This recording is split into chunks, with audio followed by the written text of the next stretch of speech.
구절에서 볼 텐데요. 먼저 시편입니다. 시편 24편 1절에서 10절까지 말씀.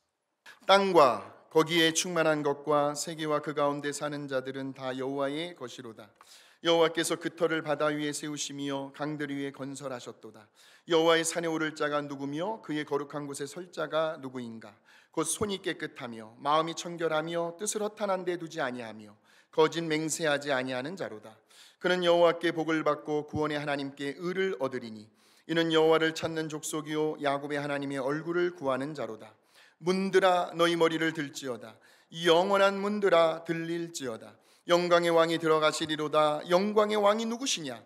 강하고 능한 여호와시요 전쟁에 능한 여호와시로다. 문들아 너희 머리를 들지어다. 영원한 문들아 들릴지어다. 영광의 왕이 들어가시리로다. 영광의 왕이 누구시냐? 만군의 여호와께서 곧 영광의 왕이시리로다. 아멘. 사도행전 1장으로 넘어갑니다. 사도행전 1장 6절에서 9절까지의 말씀. 자, 시작. 그들이 모였을 때에 예수께 여쭈어 이르되 주께서 이스라엘 나라를 회복하심이 이때니까 하니 이르시되 때와 시기는 아버지께서 자기의 권한에 두셨으니 너희가 알 바 아니요 오직 성령이 너희에게 임하시면 너희가 권능을 받고 예루살렘과 온 유대와 사마리아와 땅끝까지 이르러 내 증인이 되리라 하시니라. 이 말씀이 마치시고 그들이 보는데 올려져 가시니 구름이 그를 가리어 보이지 않게 하더라. 아멘. 이 두 본문의 말씀을 가지고 성령이 너희에게 임하시면이라는 제목으로 하나님 말씀 전해 주시겠습니다. 함께 기도하겠습니다. 하나님 감사합니다. 오늘 이렇게 빅터빌 감사 아닌 교회에 하나님 말씀 들고 주님 앞에 섰습니다. 이 말씀 가운데 하나님의 영이 함께하여 주시고 우리의 예배 가운데 하나님께서 함께하여 주셔서 오늘 듣는 자마다 새로운 결단이 일어나게 하여 주시고 우리가 온전히 하나님 앞에서 어떻게 살고 결심하는 시간 될 수 있도록 은혜를 베풀어 주시옵소서. 주님의 말씀을 전할 때 온전히 주님께서 말씀하는 말씀이 하나님 우리에게 들려지는 시간 되게 하여 주시옵소서. 예수님의 이름으로 기도합니다. 아멘. 할렐루야. 너무 감사합니다. 우리 빅터빌 감사하는 게 제가 늘 또 기억하고 항상 이렇게 기도하고 특별히 최 목사님 아까 소개시켜 주셨는데 우리 박 목사님도 와 계신데 너무너무 사랑하시는 두 분 제가 늘 기억하면서 기도하는 교회입니다. 여러분들 교회가 정말 한 분 한 분 가정들이 늘 회복되고 감사가 넘치고 또 축복이 넘칠 뿐만 아니라 이 교회가 정말 하나님께서 마지막 시대에 그 성교 가운데 하나님의 뜻을 이루어 가시는 그런 아름답고 복된 교회가 되시길 진심으로 축원합니다.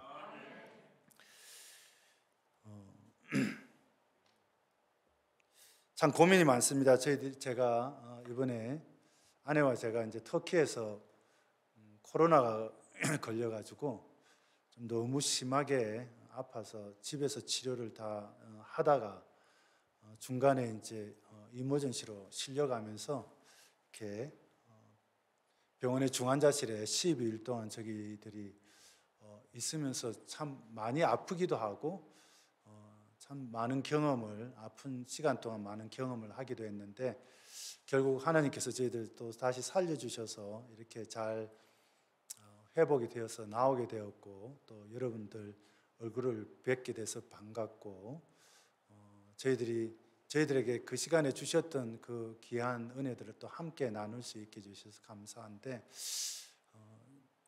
저와 아내가 누워있으면서 계속 생각했던 것은 그런 것이었어요. 하나님 외에 다른 데 소망이 없구나.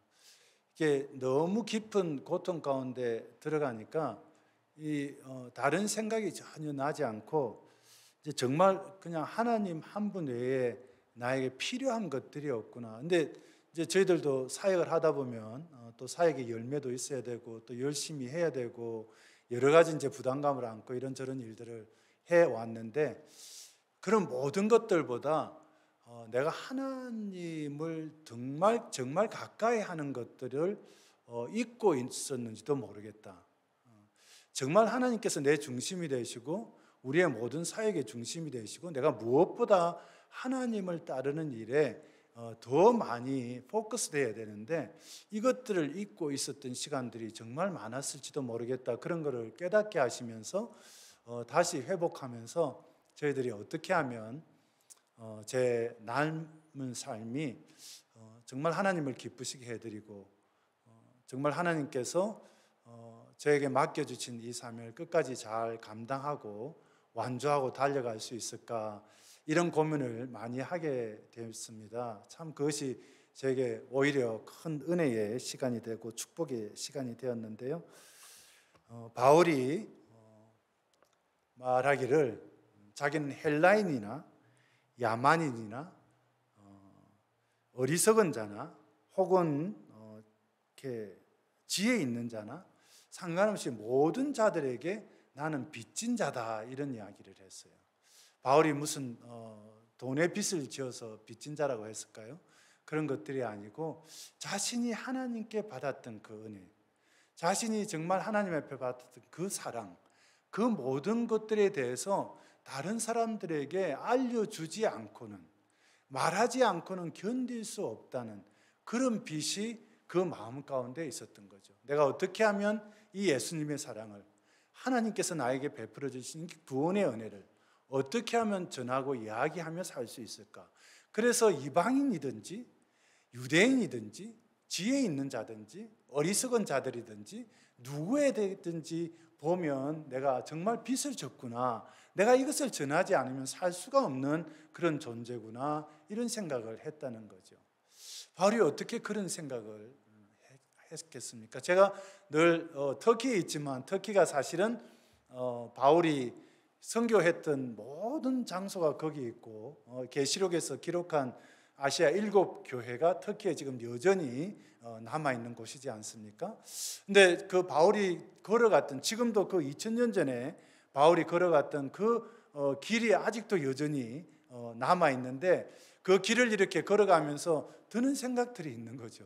야, 바울이 그 당시에 그 2000년 전에 이 길을 걸어서 갔는지 혹은 어떤 때는 또 나귀를 타고 갔을지 모르겠지만 그것을 지나가면서 어떤 마음으로 어떤 생각으로 그분이 자기 서신서에 썼던 그런 편지들을 썼을까?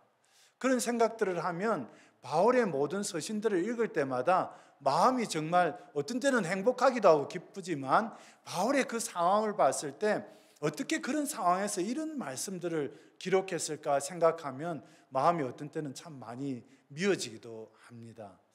그리스도인들의 생활이 쉬운, 신앙생활이라는 것이 쉬운 것은 아니죠. 우리가 예수님께 구원을 받고 예수님의 이름으로 구원을 받고 우리를 회복시켜 주시고 새 생명을 주셨지만 그럼에도 불구하고 우리가 이루어 나가야 될 그런 구원을 이루어가는 그 책임과 그 사명이 있는 거잖아요. 그래서 바울은 그 사명 때문에 늘 자신은 빚진 자다. 근데 우리가 알다시피 바울이 예수님을 다메섹 선상에서 만난 이후에 한 번도 그의 삶에 뭐 편안하고 좋은 삶이 없었잖아요. 늘 매를 맞고 예수님 전하는 복음 전하는 것 때문에 매를 맞고 쫓겨나기도 하고 죽을 만큼 매를 맞기도 하고 또 배를 타고 가면서 풍랑에 맞아서 다 빠져 죽기까지 그런 상황에 처하기도 하고 자신이 가는 곳마다 많은 사람들이 자신을 오해시키고 교인들을 오해시키고 그렇게 해서 그냥 가는 데마다 사람들이 따라와서 그들을 괴롭히고 그래서 거기서 오래 있지도 못하고 떠나게 되는 그런 삶을 계속 살아왔잖아요. 마지막에는 결국 로마로 가서 순교까지 당하게 되는 그런 삶인데 한 번도 자신의 삶에 예수님을 만난 후에 그런 좋은 그런 편안한 어떤 우리가 생각했던 그런 어떤 훌륭한 삶을 살았다고 보이지는 않습니다. 늘 고통 가운데 있었지만 근데 바울은 어떻게 했습니까? 그럼에도 불구하고 항상 기뻐하십시오.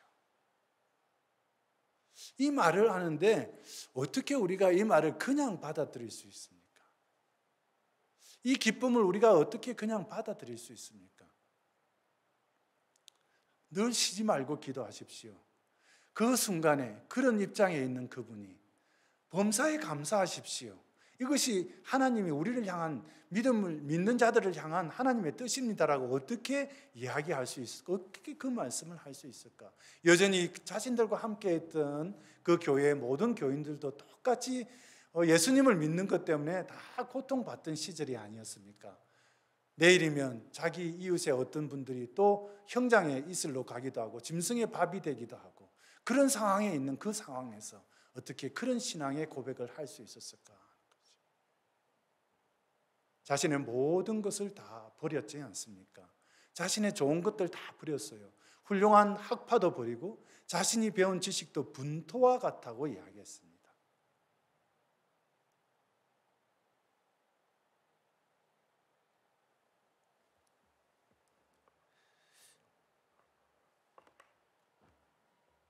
하나님께 늘 시선을 고정시키니까, 하나님께 늘, 예수님께 늘 자신의 시선을 고정시키니까 이것이 가능했던 것입니다.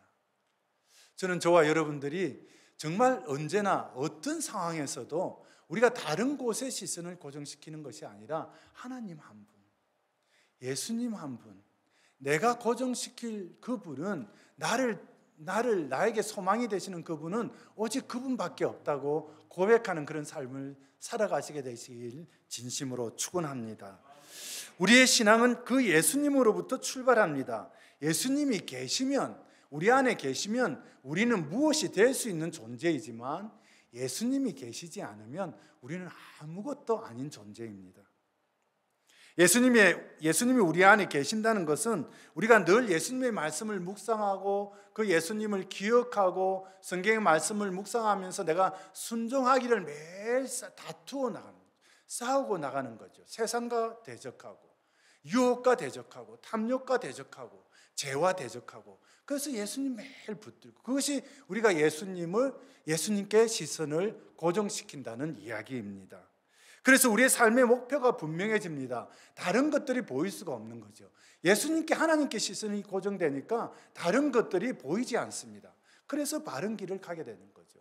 그리고 그렇게 결심하고 내가 정말 하나님 앞에 그렇게 살겠노라고 결단하는 그분들에게 성령님께서 계속 말씀하시는 거예요. 매일 아침 여러분들이 눈을 떠서 일어나서 말씀을 묵상하고, 저녁에 여러분들이 무릎 꿇고 마지막 기도를 드릴 때 성령님께서 여러분들의 마음 가운데 말씀해 주시는 거죠. 그래, 내가 너무 좋아. 하나님께서 여러분들에게 말씀해 주시는 거죠. 길을 일일이 우리에게 계속해서 right direction, 바른 길을 갈 수 있도록 인도해 가시는 것입니다. 제일 중요한 것은 내 자신의 삶에 정말 하나님께서 주권을 가지고 계신가? 아니면 여전히 내가 예수님 교회에 나와서 예배도 드리고 뭐 좋은 일도 많이 하고 선한 일도 많이 하는데 여전히 내가 내 마음 가운데 내 자신이 주인이 되는가? 이것이 우리 신앙생활에 정말 중요한 갈림길이라는 것입니다. 여러분들은 어떠십니까? 정말 예수님, 하나님 한 분이 여러분들의 주인이 되고 계십니까? 정말 미안한 이야기지만 하나님께서 우리에게 99%를 원하신 것은 아닙니다. 99%를 드리는 게 너무 훌륭하십니다. 그런데 하나님은 우리에게 100%를 원하십니다. 나에게 모든 것을 줄 수 있느냐고 이야기하시는 거죠. 나에게 모든 것을 맡기겠느냐고, 나를 정말 의지하겠느냐고 이야기하시는 거죠. 아까도 말씀드렸지만 제가 바이러스에 너무 깊은 심령의 고통을 들어가면서 하나님께서 저에게 정말 특별한 일을 해주신 거죠. 내 삶에 정말 중요한 것이 없구나. 내가 목사다, 선교사다 이름을 걸고 여전히 오랫동안 모태신앙에서 태어나서 이렇게 오랫동안 신앙생활을 했지만 돌아보면, 순간적으로 돌아보면 내 자신이 어디에 있는지 모르는 거죠. 무슨 내가 뭐 꼭 큰 죄를 범했기 때문에, 뭐 범해도 마찬가지죠. 그런 것도 아닙니다. 여전히 나는 그렇지, 찬송도 하고 성경도 읽고 말씀도 묵상하고, 근데 어느 순간 돌아보면 정말 내가 하나님과 연결되어 있는가?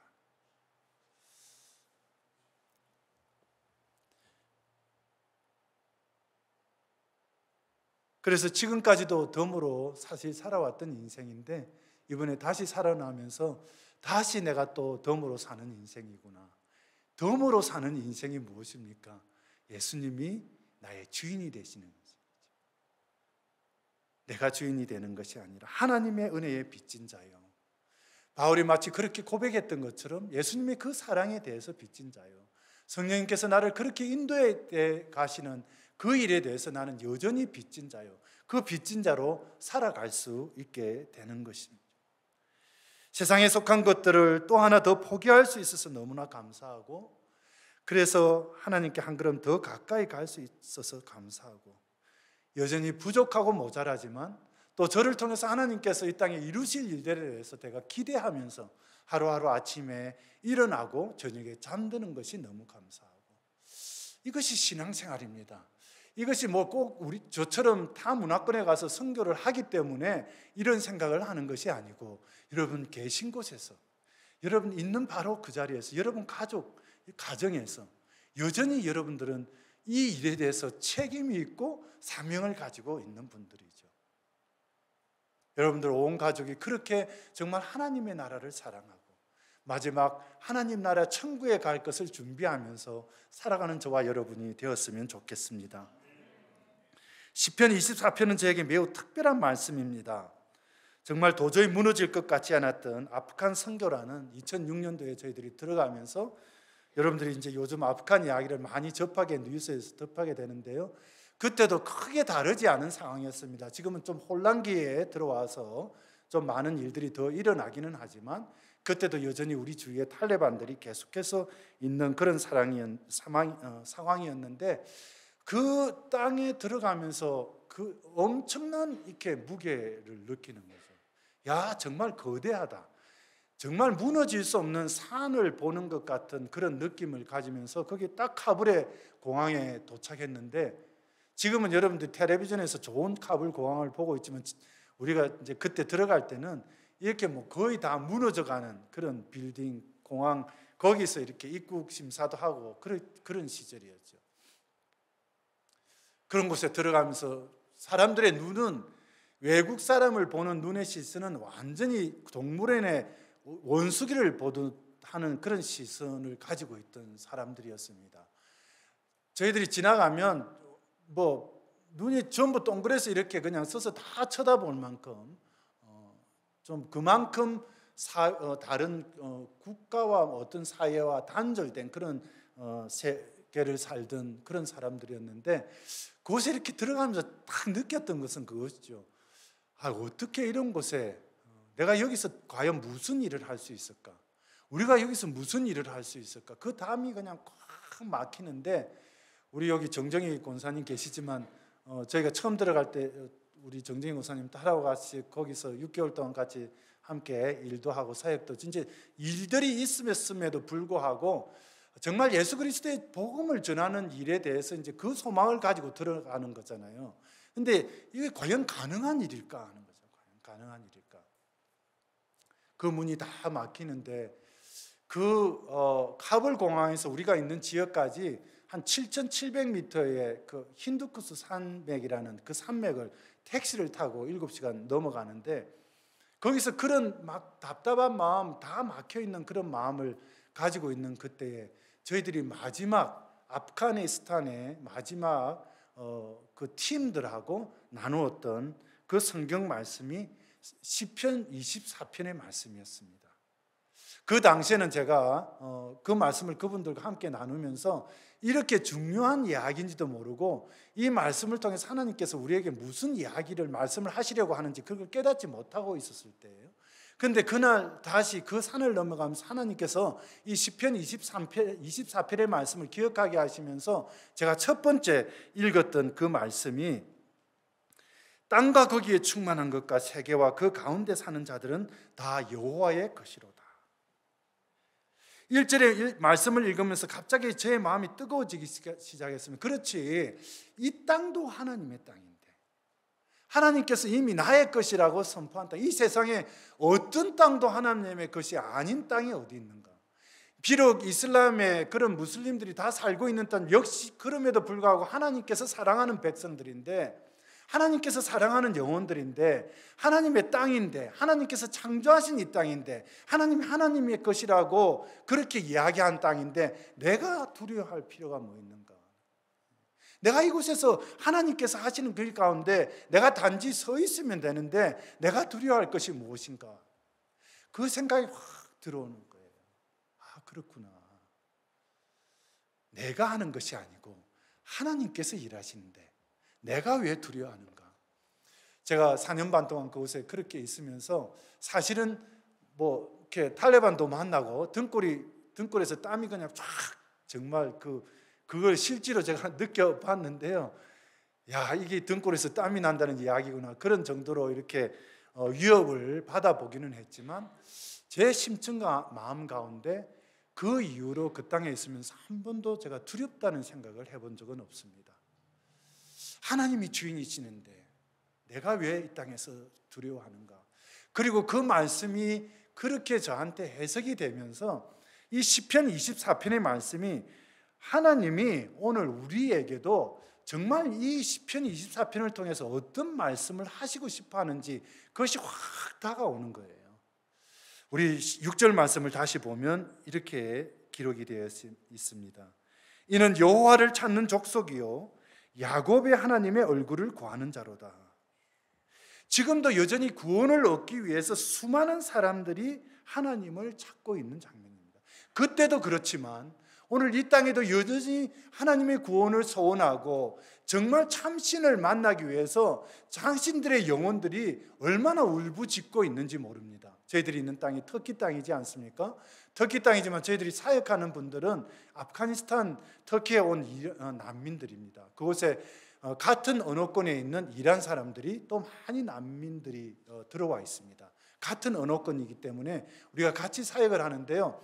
그분들을 이렇게 우리가 이제 지방에 다니면서 이제 사역을 하는데 어떤 때는 뭐 믿는 가정도 가지만 어떤 때는 믿지 않는 가정도 그분들이 소개를 해서 이제 전도를 하기 위해서 가면 그분들이 하는 이야기 한마디 한마디 눈에 다 보일 정도로 얼마나 그 영혼들이 갈급하고 있는지를, 얼마나 그 영혼들이 그 무슬림 어떤 이슬람의 그런 악한 영들에 속아서 그것을 알지 못하고 알지도 못하고 찾을 수도 없는 그 상황에 있는지를 눈에 너무 보이는 거예요. 한마디를 하면 그 영혼들이 나는 살고 싶습니다 하는 거죠. 우리가 정말 살고 싶어요 이런 이야기하는 거예요. 지금도 여전히 이 땅에는 하나님의 구원을 기다리는 그런 영혼들이 수없이 있는 거죠. 우리 주위에도 마찬가지지 않습니까? 오직 거기만 있는 것이 아니잖아요. 세계 곳곳에 뭐 다른 곳에 많이 있는 것이 아니잖아요. 우리 주위에도 얼마나 그런 영혼들이 있습니까? 근데 여러분들이 정말 가서 내가 그분에게 정말 하나님의 사랑, 내가 이 빚진 자라고 이렇게 마음이 들고 그분들의 얼굴을 보면 그분들이 하는 그 이야기가 어떻게 들리시냐면 나 좀 살려달라. 아무리 부정적인 이야기를 해도 그 안에 무슨 이야기입니까? 아무리 무슬림들이 우리 그거 몰라, 예수 가짜야, 그렇게 믿으면 죽어, 이렇게 이야기를 해도 그 이야기 속에 그 영혼들의 소리가 들리는 거예요. 나 좀 살려주십시오. 우리 좀 살려주십시오. 우리 가정 좀 살려주십시오. 내 자녀들 좀 살려주십시오.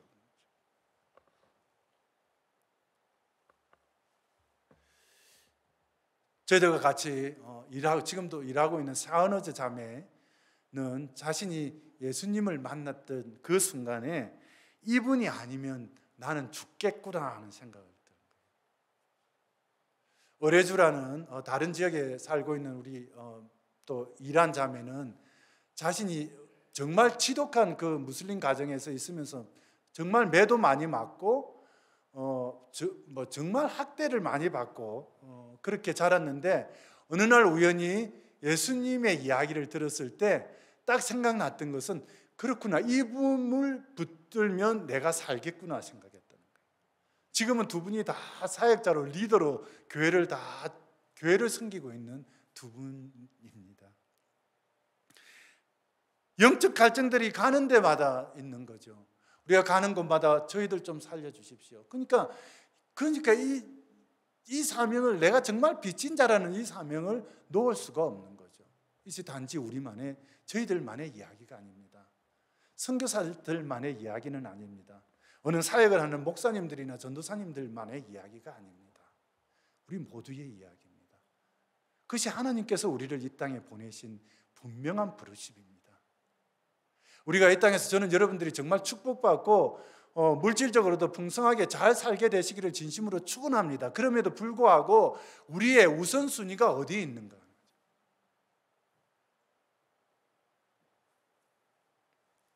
그래서 오늘 7절 말씀을 보면 문들아 너희 머리를 들지어다 영원한 문들아 들릴지어다 영광의 왕이 들어가시리로다. 이 한국어 번역은 영광의 왕이라 영원한 문이라고 좀 긴장감이 떨어지는데요. 영어로 읽어보면 이렇습니다. Lift up your heads, you gates be lift up, you ancient doors, that the King of glory may come in.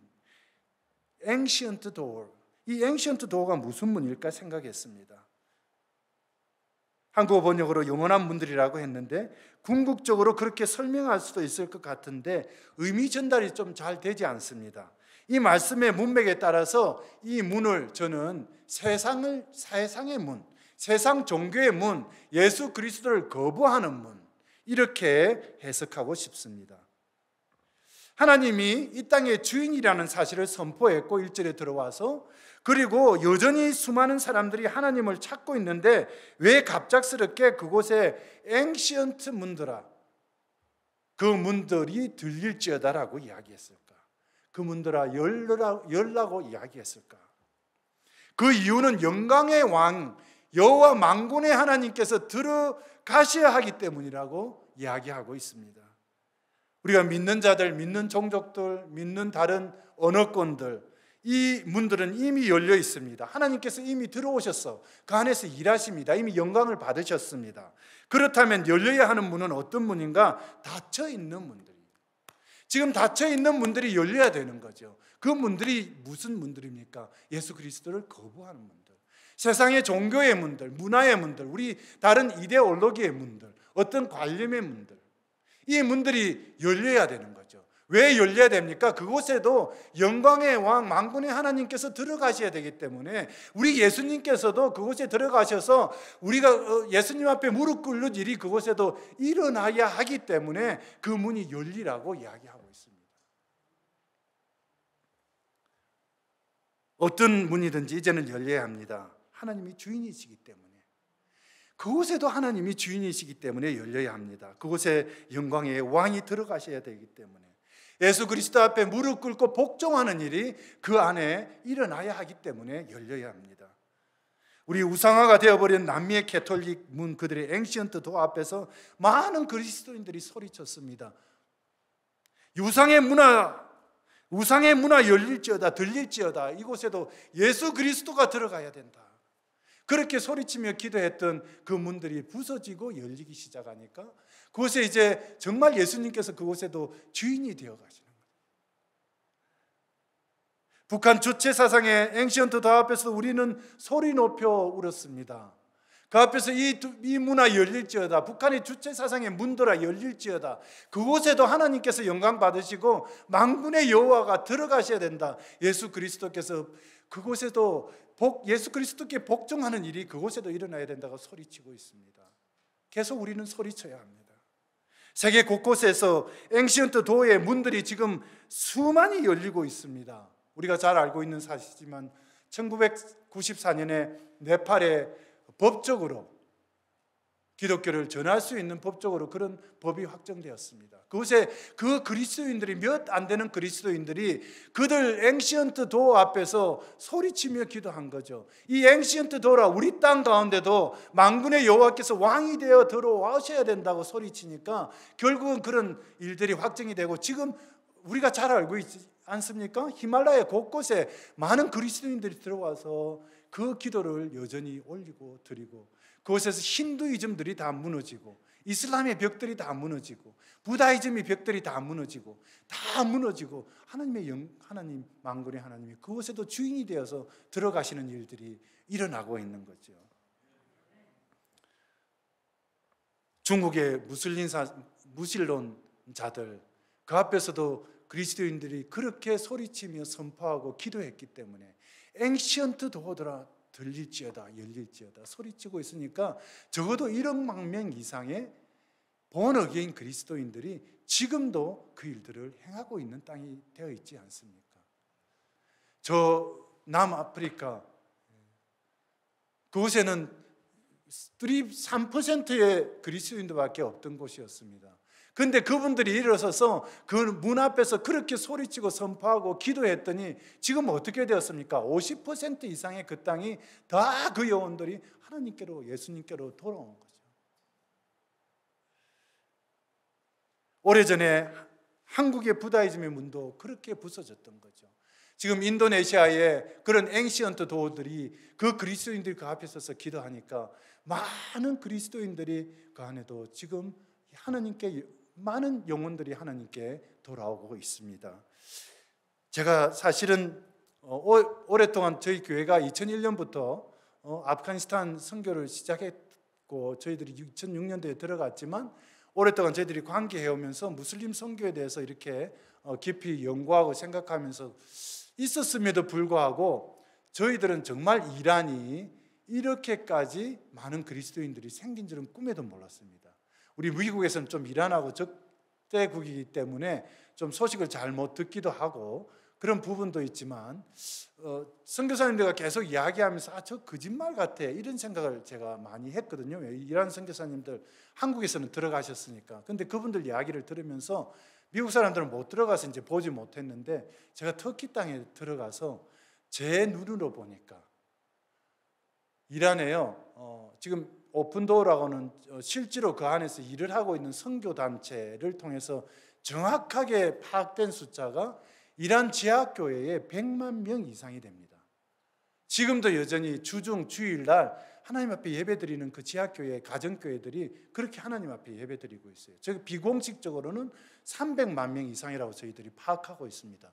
그리고 터키에 나오신 많은 이란 분들을 저희들이 만나게 되는데 그분들 중에 많은 사람들이 왜 난민으로 왔는지 하면 거기서 예수님 믿는 것 때문에 감옥에 갔다가 터키로 결국 난민으로 탈출해 오신 분들이 참 많이 있습니다. 그러니까 제 눈으로 직접 보니까 제가 믿게 되는 거죠. 그리고 이제 이란에 들어가신 분들하고 SNS로 이렇게 연락을 하기도 하고 지금은 이제 많이 끊어져 있는데 이란 정부에서 다 그걸 막고 있기 때문에 통신을 그래도 제가 직접 경험을 해보니까 이게 사실이구나. 정말 이 마음을 가지고 빚진 자의 마음을 가지고 그들 앞에서 그 앵션트 도어 앞에서 소리치며 기도하니까 그 문들이 정말 상상을 할 수 없는 문이에요. 여러분 우리가 이게 이슬람 무슬림들이 한 명 예수 믿었다 여러분들이 정말 쉽게 이렇게 들리실지 모르지만요 정말 기적 같은 일입니다. 우리 아프간 선교 거의 9년 했어요. 우리 교회에서 몇 명이나 우리가 전도했을까? 몇 명이나 전도의 열매 그분들이 지금 예수 믿는 복음을 전했어요. 근데 몇 명이나 그 안에 지금 예수 믿는 하나님께서 언젠가 역사하시가 저는 믿고 있고 지금 역사한다고 믿고 있지만 그 당시에는 하나도 눈에 안 보이죠. 도저히 무슬림이 기독교로 개종한다는 것이요 그냥 우리가 읽고 그렇게 돌아왔네 이 정도의 이야기가 아닙니다. 기적입니다. 기적.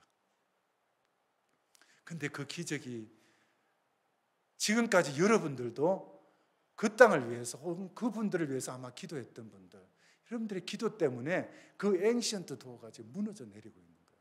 난민들을 통해서 지금 나와서 그분들이 예수 믿고 여기서 그 안에서는 할 수가 없는 자기들 공동체 안에서는 맞아 죽으니까 그 가족들이 다 몰살당하니까 할 수가 없는데 난민들로 나와가지고 거기서 이제 복음을 믿고 그 공동체에서 떠나니까 이제 좀 자유롭게 정말 살려달라는 그 아우성 예수님의 이름을 들었더니 꿈에서 예수님을 만나고 가라고 했는데 그곳에 가보니까 누가 있냐면 그곳에 교회 목사가 있고요 그런 일들이 그곳에 일어나고 있어요. 그러니까 그분들이 가서 이제 정말 그 살아있는 신앙을 가지고 자기 있는 땅들에 그냥 SNS로도 이야기하고 전화로도 이야기하고 복음을 전하고 그러니까 그 땅에 지금 아프가니스탄 지금 다 허물어졌지만 아프가니스탄 땅 안에 그분들이 나와서 전도한 교회가 카불 안에 20개 가정교회를 우리가 컨택하고 있었던 거예요. 다 열리는 거죠. 우리 할 일입니다.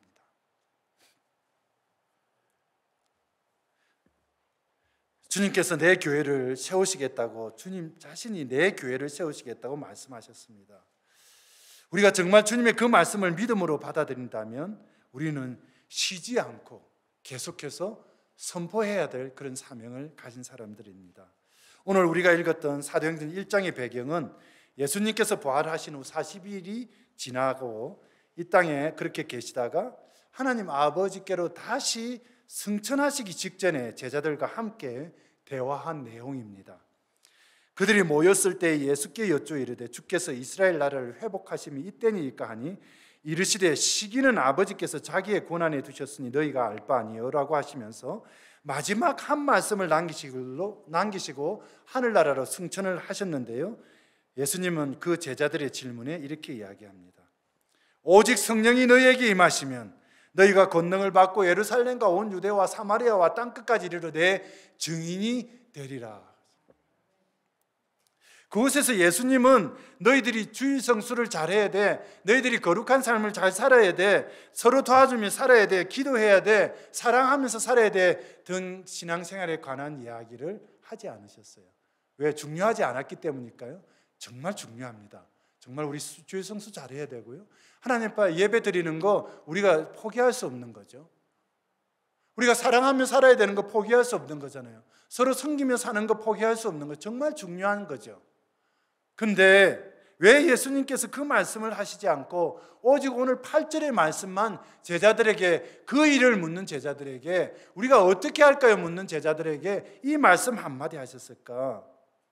그것이 중요한 원리들임에도 불구하고 오늘 8절의 Great Commission보다 우선순위가 아니기 때문입니다. 삶의 우선순위가 있듯이 신앙생활 하는데도 우선순위가 있습니다. 이 원리들이, 이 Great Commission 대사명이 메이저라면 다른 중요한 것은 마이너이죠. 그런데 오늘 우리 신앙생활을 하면서 이 메이저와 마이너가 바뀌니까 사실은 이 신앙생활이 흔들흔들합니다. 마이너가 메이저로 들어오니까 이 메이저를 잃어버리니까 이 신앙생활이 흔들한다. 세상의 일 더 보고 있는 거예요. 하나님이 어떤 때는 보이지 않는 거예요. 그러니까 오늘 1장 8절의 말씀은 예수님이 하나님의 나라에 가시기 전에 제자들에게 꼭 전해야 할 그런 말씀이었어요. 꼭 하고 싶은 그 말씀을 하신 거죠. 저나 여러분들이 만약 우리가 어느 순간에 가족들과 헤어져야 될 어느 자리에 서서 누구에게인가 이야기를 해야 된다면, 가족들에게 예를 들면 유언의 이야기를 해야 된다면 어떤 이야기를 하겠습니까? 제가 제 딸이 평소에 차도 청소를 잘 안 하고 부엌에 설거지도 잘 안 하기 때문에 내가 딸을 보고 설거지 좀 잘해, 차 청소 잘하고 좀 다녀, 이런 이야기를 하겠습니까? 그런 이야기보다 더 중요한 이야기를 하지 않겠습니까? 정말 딸에게 하고 싶어하는 이야기, 정말 하나님 아니면 우리에게 소망이 없다는 그런 이야기, 그런 중요한 이야기는 하지 않겠습니까? 오직 성령이 너희에게 임하시면 너희가 권능을 받고 예루살렘과 온 유다와 사마리아와 땅끝까지 이르러 내 증인이 되리라고 했던 예수님의 이 말씀이 바로 예수님께서 정말 제자들에게 남기고 싶어 하셨던 그 한마디 말씀이셨다는 이야기입니다. 만약 우리가 모여있는 이 예배당 안에 이 다이너마이트가 있는데 이 다이너마이트에 휴즈가 없다면 이곳에 있는 다이너마이트를 보고 우리가 어떤 생각을 하겠습니까? 아무 일도 일어나지 않는 거죠. 무슨 폭탄이 있지만 휴즈가 없으니까 아무 일도 일어나지 않습니다. 근데 상대적으로 다이너마이트가 여기 있는데 거기에 휴즈가 있고 지금 불이 붙었다고 생각해 보십시오. 전부 무서워 떨지 않겠습니까? 왜? 그 영향을 받기 때문에. 이 교회 안에 만약에 그것이 정말 폭발했다면 모든 것이 다 영향을 받는 거죠. 오늘 예수님께서 권능을 받고라고 이야기한 것은 그런 의미입니다. 두나미스, 다이너마이트입니다. 그런 이야기인 거죠.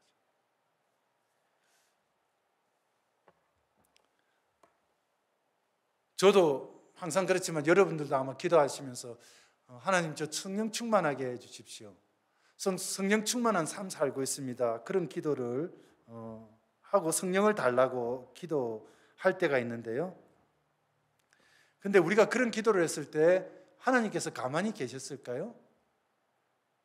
하나님께서 가만히 계시지 않았습니다. 그런 기도를 하시는 여러분들에게 성령 충만함을 주신 거예요. 오늘 여러분들이 여기 와서 그렇게 기도했는데 하나님께서 가만히 계시지 않고 여러분들 가운데 성령 충만함을 주셨는데, 이 성령 충만함, 제가 다른 것을 좀 비유하자면, 예를 들면 하나님께서 우리가 여기 그릇이 되어 있는데 우리가 이렇게 기도했어요, 하나님 앞에. 그랬더니 하나님께서 여기 물이 가득한 것처럼 성령을 충만하게 해주셨어요.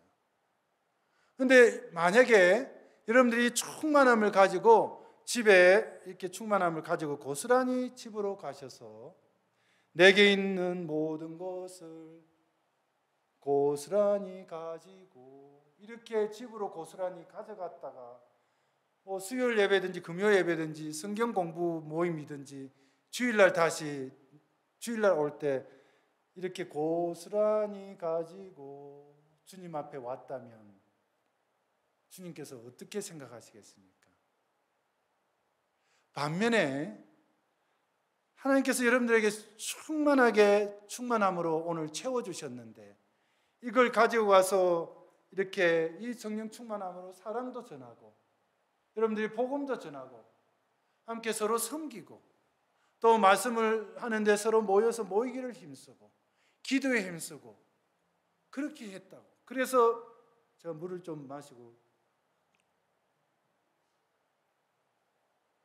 그래서 이 충만함을 다 사용하시고 빈 그릇으로 왔다면 하나님께서 그 빈 그릇을 보시고 어떻게 여러분들에게 말씀하시겠습니까?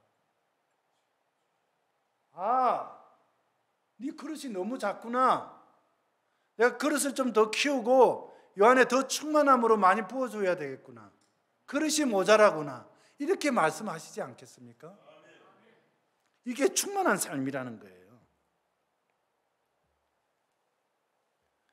예수님께서 너희가 권능을 받고 라고 말씀하신 것은 바로 이런 뜻입니다. 마치 다이너마이트가 터질 때 우리 주위의 모든 것들에게 영향을 주는 것 같이 그 권능을 받고 우리가 나가라는 거죠. 그 권능을 받고 영향을 주게 되는 모든 일들 가운데 하나님의 역사가 일어난다는 이야기입니다. 그때 사람들이 여러분들에게 물을 것입니다. 나는 없는데 당신에게 있는 게 그게 무엇입니까? 그런 분들이, 그렇게 충만한 삶을 사는 분들이 나가서 여러분들이 기도하는데 병든 자들이 일어나는 거예요. 그 엔시언트 도의 문들이 다 열려지는 거예요. 그때까지 거부하고 예수님을 안 믿던 분들이 갑자기 마음을 열어서 보는 거예요. 왜? 여러분들이 어떤 마음을 가지고 나는 빚진 자예요.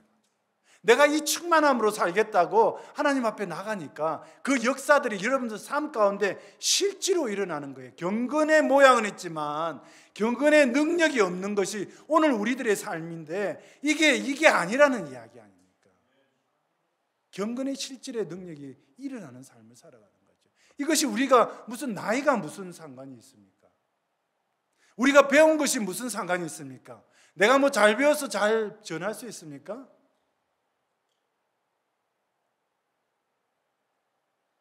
하나님 앞에 그렇게 헌신하니까 바울은 분토와 같이 여겼다. 그것 때 아무 소용이 없어요.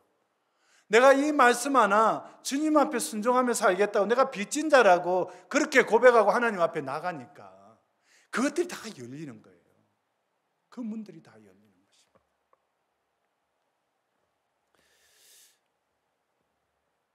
곧이어서 예수님은 내 증인이 되라고 말씀하십니다. You will be my witnesses.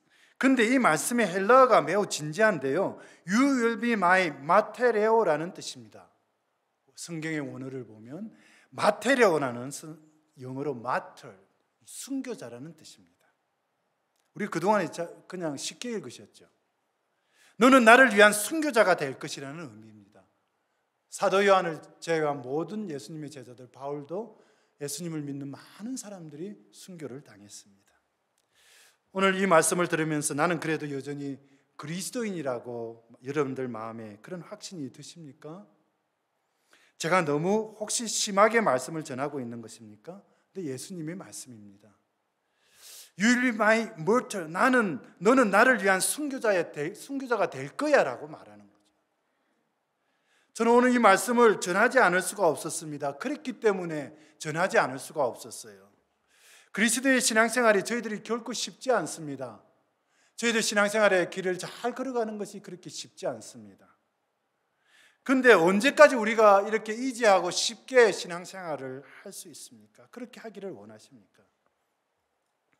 저는 앞으로 이 세계 가운데 더 많은 핍박이 올 거라고 생각합니다. 그리고 실제로 그는 데이터로 나와 있습니다. 2003년도 OMSC 선교단체에서 그 2003년도에 그 해에 16만 6천 명의 순교자가 나올 것이라고 이야기했고, 그리고 매해마다 1.24%씩 그 순교자의 숫자가 늘어나는데 2025년도에는 21만 명이 순교할 것이라고 그렇게 데이터를 냈습니다. 그런데 제가요, 실제로 3년 전에 들었을 때 그 해에 순교자의 숫자가 30만 명이었습니다. 예수님을 믿는 것 때문에 죽은 사람의 숫자입니다. 순교당한 분들의 숫자입니다. 아마 그래서 주님은 다이너마이트의 이 성령 충만의 삶을 먼저 이야기하지 않았을까? 우리가 그 가운데 있으면, 우리가 이 성령 충만을 가지고 그 삶을 살아간다면 우리에게 그런 것들이 문제가 안 되는 거예요. 이게 무슨 죽음이 우리를 갈라놓을 수 있는, 죽음이 하나님의 사랑을 갈라놓을 수 없는 거예요. 죽음이 우리에게 주신 그 사명을 갈라놓을 수 없는 거예요. 실제로 우리가 죽음까지 생각하지 않다 하더라도 우리 삶을 온전히 하나님 앞에 바치는 일에 우리가 결코 다른 일 때문에 이 일에 낭비하지 않는 삶을 살게 돼요. 그래서 하나님께, 예수님께서 우리에게 주신 오직 성령에 너희에게 임하시면 너희가 그 권능을 받고, 저는 여러분들이 그런 성령 충만의 삶을 살게 되시기를 진심으로 축원합니다. 진심으로 축원합니다. 모세가 이스라엘 백성들 앞에서 이 백성들과 함께 홍해 앞에 서 있을 때에 그들이 원망을 합니다. 우리가 죽을 곳이 없어서 이곳에 데리고 왔느냐. 근데 모세가 하나님 앞에 기도합니다. 하나님, 우리 어떻게 할까요? 백성들이 이렇게 원망합니다. 근데 하나님께서 그때 어떤 말씀을 하십니까? 네가 내가 왜 부르짖느냐? 지금 홍해로 들어가. 홍해로 들어가라고. 이것이 정말 합리적인 이야기입니까? 오늘 제가 했던 말씀들이 여러분들에게 정말 합리적으로 들리십니까? 어렵게 들리십니까?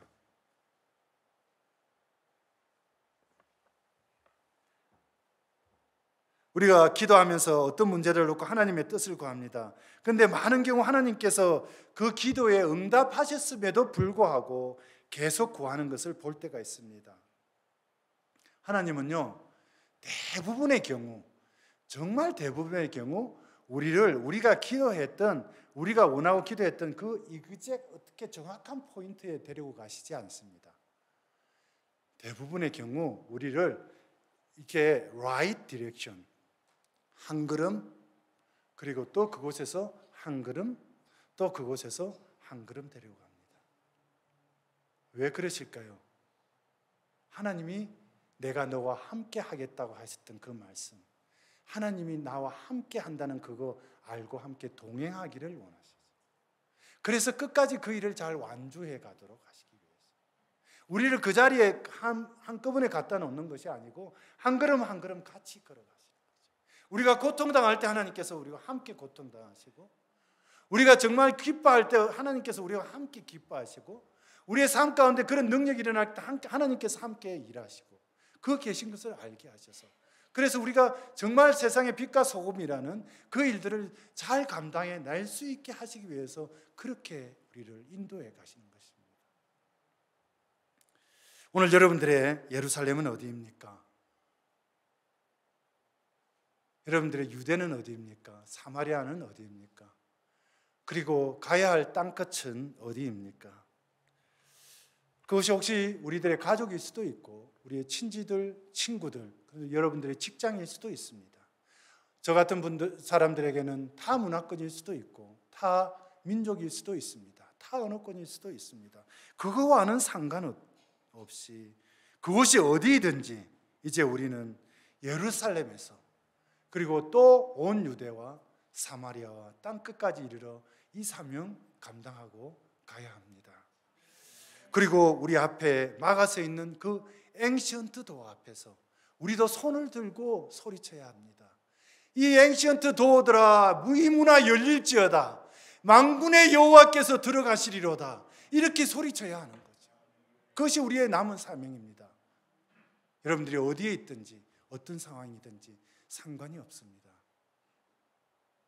얼마나 배웠는지 얼마나 배우지 않았는지 상관이 없습니다. 우리는 소리쳐 선포해야 될 그 사명 가지고 이 땅에 왔습니다. 이 길이 우리가 바라고 원했던 삶이 아닐 수 있습니다. 그래서 순교의 길일 수도 있습니다. 그러나 우리의 일생이 다하는 그날까지 달려가야 하는 길입니다. 우리를 그 그리스도의 증인으로 부르셨기 때문입니다. 이제 안일한 삶을 포기하십시다. 우리가 좀 편안하게 생각했던 이 삶을 좀 포기하십시다. 한낱 이름도 없고 부족한 저 선교사의 그런 부탁이 아닙니다. 예수님께서 저와 여러분들에게 하신 부탁의 말씀입니다. 우리 모두에게 주신 사명입니다. 너희는 가서 모든 민족을 제자로 삼아 아버지와 아들과 성령의 이름으로 세례를 베풀고 내가 너희에게 분부한 모든 것을 지키게 하라. 볼지어다 내가 세상 끝날까지 너와 함께 하리라고 예수님께서 우리에게 약속해 주셨습니다. 이 약속이면, 이 약속 말씀 하나면 우리에게 충분하지 않습니까? 저와 여러분에게 충분하지 않습니까? 할렐루야. 그런 은혜가 넘치는 그 사명이 있는 하나님의 이 말씀, 이 사명 붙들고 끝까지 그 길을 다 달려가시는 저와 여러분이 삶이 되시기를 진심으로 축원합니다. 하나님 감사합니다. 이 사명 다시 제 가슴에 새기겠습니다. 결단하겠습니다. 그동안 참 전도하지도 못했는데 그동안 제 삶이 더 바빠서 하나님 보기보다 세상을 봤던 적이 참 많았습니다. 아버지, 그럼에도 불구하고 이제 또 하나님의 말씀 앞에 섰습니다. 이 말씀으로 다시 한번 제 삶 가운데 이 변화가 일어나게 도와주시고 저의 결심 가운데 성령님께서 말씀해 주셔서 저의 남은 삶이 이렇게 하나님 앞에 완주하며 걸어갈 수 있도록 축복하여 주시옵소서. 우리 가족도 그렇게 하나님 앞에 돌아오게 해 주십시오. 우리의 자녀들도 그렇게 돌아오게 해 주십시오. 그래서 우리 삶 가운데 우리를 통해서 하나님의 나라가 이 땅 가운데 확장되어 가는 놀라운 그 은혜의 기적 같은 일들을 경험하며 살게 하여 주시옵소서. 예수님의 이름으로 기도하옵나이다. 아멘.